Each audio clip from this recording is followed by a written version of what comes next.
Day number 6. 6 and 7. Be'emo uviyiro. So when we discussed 4 and 5, Bina Salev and Chochma Salev, I shared the dilemma. Are these two or one and the same? And we did explain the difference between Bina Salev and Chochma Salev. We have a similar dilemma, Eimah and Yiro. Translated into English, fundamentally, Eimah is fright, being afraid. Yiro is awe, being in awe. And there's a difference between the two. I think that is exactly the difference between Yiras Shamayim and Yiras Chet. Regarding the relationship between each and every individual Jew and Ovinu Shebeshamayim Rabbeinu Shalom, on one hand, we are afraid. We're afraid of the consequences of our actions and deeds.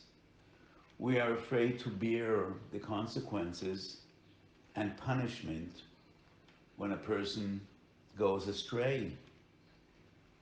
But Yiras Shamayim is far more than that. That is being in awe of HaKadosh Baruch Hu. What the Sifrei Misur define as Yiras Haroimemus, in contrary to Yiras Hu Oynesh. So fundamentally, Eimah is fear, Yiro is awe. But another approach of the great commentators is Eimah and Yiro refer to awe of your Rebbe, your teacher of Torah, your link to the previous generations. Every great Rebbe is a link in the chain of transmission. So Eimah v'Yiro refers to being in awe of your Rebbe and being in awe of HaKadosh Baruch Hu. So the discussion would be Eimah and Yiro, which one refers to your Rebbe and which one refers to HaKadosh Baruch Hu. On one hand, in Ksubas Daf Kuv Gimel Amud Beis, Chazal deal with how a Rebbe needs to conduct his affairs and determine the nature of his relationship with his Talmidim. And the Gemara says, Zeroik Moro B'Talmidim. And Rashi's interpretation is, Shetehei Eimoscha Aleihem. So we find the concept of Eimah in the relationship between a Rebbe and his Talmidim. On the other hand, the Mishnah in Weiss, in a previous Perek, says, Moire Rabcho ke Moire Shamayim. So we also find the expression Moira in defining the relationship between a Rebbe and his Talmidim. So, because fundamentally, Eimah and Yiro seem to be two different traits in our magnificent list of 48, let us speak a few moments about Moire Rabbi, and then our next session, our next word will be about Moire Shamayim. Moire Rabcha, I quoted the Gemara in Ksubas, Zorei Gemara B'Talmidim, Shetehei Eimoscha Aleihem. One of the big problems in modern day education is the lack of respect disciples, Talmidim, students, children in school have to their teachers. And when there is no distance at all and no fundamental respect from Talmidim to their teachers, that is a tremendous deficiency in the ability to teach and to inspire. A Rebbe, a teacher of Torah, needs to find the right balance between warmth and love that we're supposed to give to our children and Moira Rabacha. So I remember as a young bocher learning Torah from my great Rebbe, the Kloisenberger Rebbe, the Divrei Yatziv. We loved him, and it was obvious that he loves us. But there was so much awe, and maybe a bit of fear as well. Yes, we were in awe.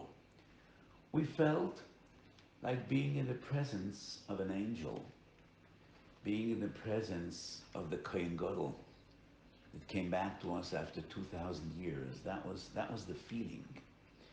Being in the presence of a giant of historic proportions. And this feeling of Yira, of Eimah and Yira, was quite tangible. I am aware not every Rebbe in Cheder or in Yeshiva, or not even every local Rav, is the Kloisenberger Rebbe. But it is so important that we look up to our teachers, that we look up to great Talmidei Chachamim, that we look up to these people and understand that the years they have toiled in Torah give them some additional insight and depth of understanding and closeness to HaKadosh Baruch Hu that we lack, and we have so much to gain from hearing Torah from them, from learning from their ways, from their teachings, and the messages that they have to convey to us.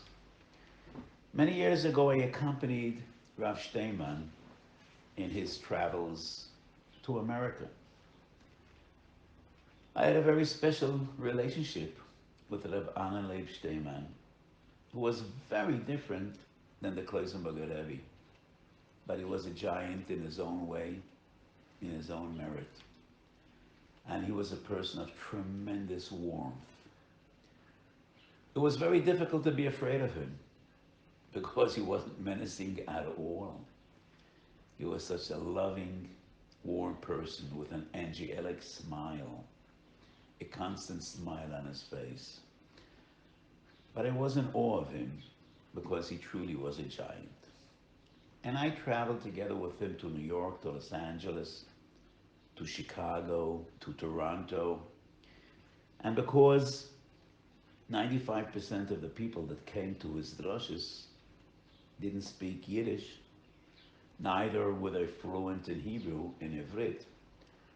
So it was my duty to translate what he said. And I remember in two different cities, we had a Kennes of Mechanchim.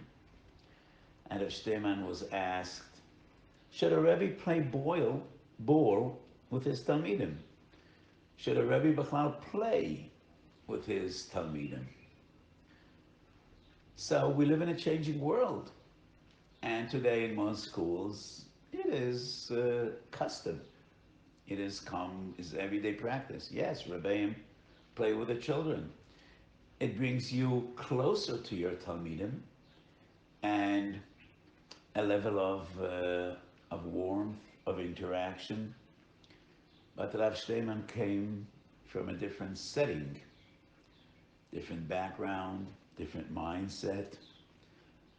So when he was asked, should a Rebbe play with his Talmidim, he was taken aback and he flashed his beautiful smile and he said, Einmal in a yovel, once in a yovel. So you know, a yovel is 50 years. So a Rebbe that teaches his class 1 year, I don't know exactly how he'll play with them once in a yovel. Does that mean he needs to wait till they're going to be 50 years old? And he probably is going to be 80 or 90. So he's going to have to live a very, very long and fruitful life. But his reaction was he felt that a Rebbe should not play with his Talmidim because that would diminish his status in their eyes. I think these questions depend a lot. Changing norms, changing attitudes. We live in a different world. And I think today probably it definitely would be recommended that a Rebbe plays with his Talmidim. But what is important is just the awareness that between a Rebbe and his Talmidim of any age, whether it's kids in elementary school, whether it's bochum in yeshiva, whether it's a great Rav and his talmidim that are all adults. It always needs to be the combination of warmth and awe. We need to teach and we need to inspire. And it is primarily upon the Rebbe when we're dealing with young kids and upon the Talmidim when we're dealing with adults. So Eimah and Yira, according to some commentators, defines the relationship between a teacher and his Talmidim. In our next session, we will speak about Yiras Shamayim